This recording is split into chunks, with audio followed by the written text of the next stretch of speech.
Hoy, en Misión Posible, el ciclo de la Fundación Educación y Trabajo, vamos a analizar conjuntamente otro artículo de Harvard Business Review, edición latinoamericana.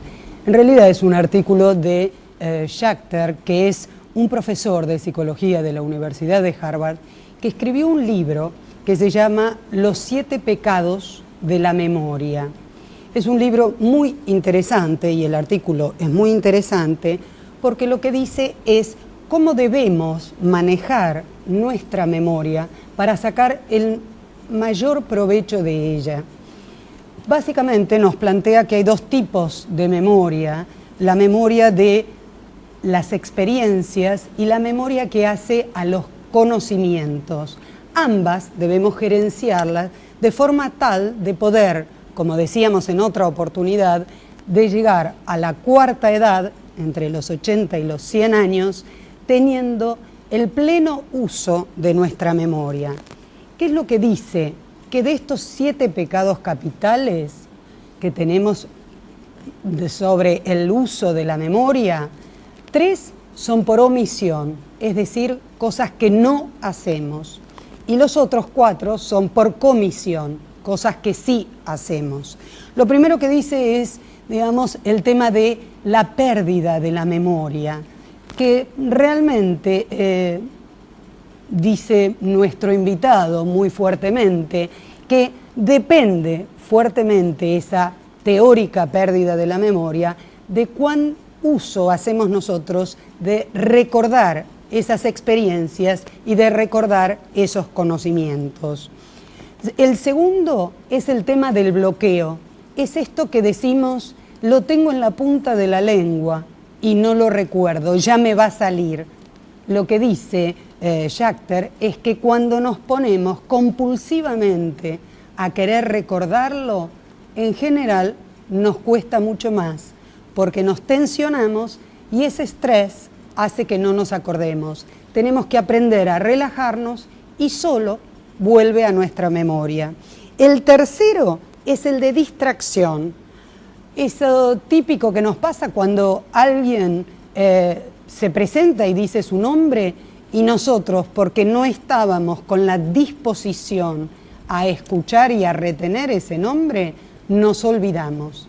Para tratar de estos temas, de los dos tipos de memoria, la episódica y la memoria que tiene que ver con el conocimiento, la semántica, y de los otros pecados de la memoria, es que hemos invitado al doctor Horacio Krell, que es socio fundador de ILVEM y que es un experto en el manejo de la inteligencia, doy fe que de la memoria, por las ejercitaciones, y bueno, que tiene en su haber, ya vamos a ir recordando todo lo que ha hecho, no por edad, sino por dedicación, ¿no?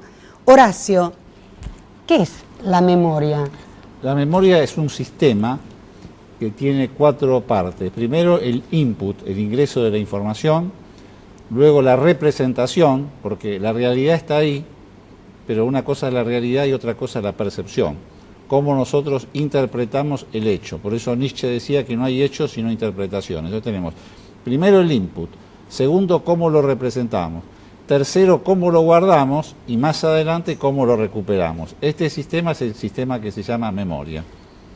Hay una parte interesantísima del artículo que dice: siempre valoramos la memoria con respecto a la historia y no tenemos tan presente el valor de la historia para, digamos, el futuro. ¿Cuál es esa interrelación entre la memoria y el futuro? Esto lo decía Einstein cuando apelaba a que la imaginación es más importante que el conocimiento, porque la memoria en sí mismo es un capital, pero depende de cómo se use. Si la persona no lo puede usar con inteligencia, es decir, para resolver problemas, la memoria lo puede llevar a un desastre, a uno de los pecados que señala Schachter, y uno de ellos ha sido, por ejemplo, el Cabo Cañaveral en 1986, un desastre por distracción, que es uno de los pecados. ¿Por qué? ¿Qué sucedió? Claro, los ingenieros no se dieron cuenta o no pensaron por distracción que en la Florida podría hacer frío.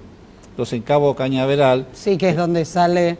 Se produjo una combustión en el cohete disparador y sucumbió la experiencia justamente por una distracción de los ingenieros que nunca se les había pasado por la mente que podía hacer frío en la Florida. Que podía haber una diferencia térmica. Recordemos que Cabo Cañaveral es donde salieron las Apolos, las distintas naves, digamos, hacia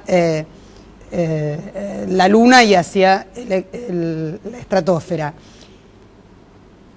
Pecado de comisión, dice Schachter, podemos recordar el hecho y no necesariamente la fuente. Y esto dice que es muy importante, por ejemplo, y vos lo parafraseás y lo trabajás muy bien en tu artículo, en el sistema judicial y en los testigos, cuando recuerdan un hecho y se lo atribuyen a un posible culpable, que no necesariamente es el culpable. Claro, porque el sistema de testigos está basado en el arte de magia.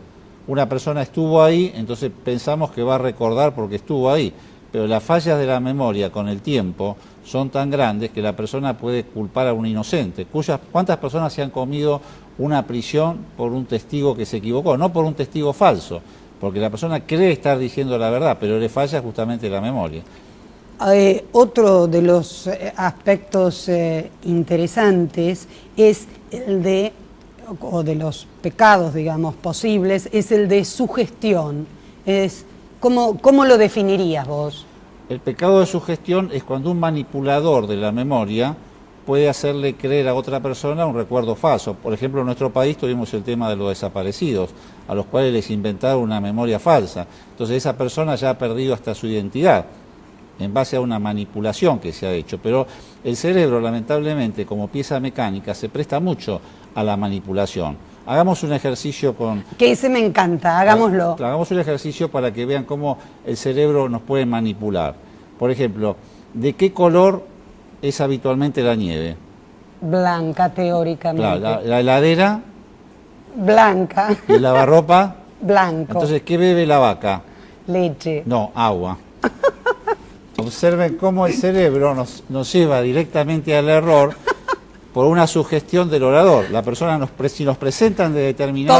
Todo blanco y... Y uno se equivoca porque la vaca en realidad produce la leche, pero bebe agua. Acá tenemos tipificado... Que no me escuche mi padre porque si no se levanta de su tumba y me mata. Si yo diciendo que la vaca bebe leche. Acá vemos cómo muchas veces el cerebro funciona en piloto automático y ahí está el peligro de la memoria, porque muchas veces nosotros la memoria no sabemos construir el capital.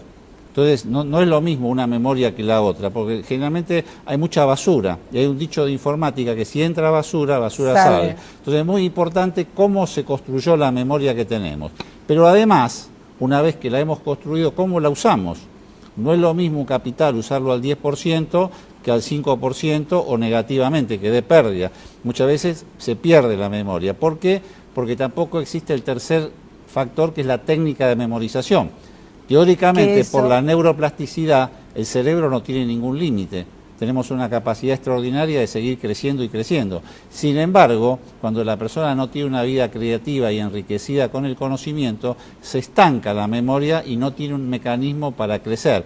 Entonces puede venir, como nos ocurre a nosotros, estudiantes que están por recibirse y tienen el cerebro quemado, porque no han podido generar unos mecanismos o técnicas de memorización y utilizan el modelo de la fuerza bruta. Ahí vos decías en tu artículo, digamos, complementario o desde otro punto de vista, que en general en las escuelas y en nuestras escuelas fuertemente, o los profesores dicen, es malo estudiar de memoria. ¿Por qué vos crees que no es malo estudiar de memoria, o en qué casos es conveniente o en qué casos no? ¿O cómo debe utilizarse la memoria para que sea, para estudiar en la forma correcta? Newton decía, yo no soy un genio, estoy parado sobre las espaldas de gigantes. ¿Qué quiso decir? Que si él no hubiera podido memorizar o leer lo de sus antecesores, nunca hubiera podido llegar a donde llegó.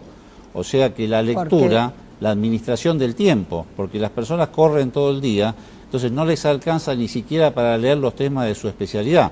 Por eso los cursos de lectura rápida forman parte de la conexión con la memoria, porque no es tan bueno tener una memoria muy fuerte si uno lee despacio, porque ¿de qué me sirve tener si una mi buena procesador memoria, es lento. si soy lento. Mi tiempo nunca me va a alcanzar, siempre voy a estar corriendo como un bombero.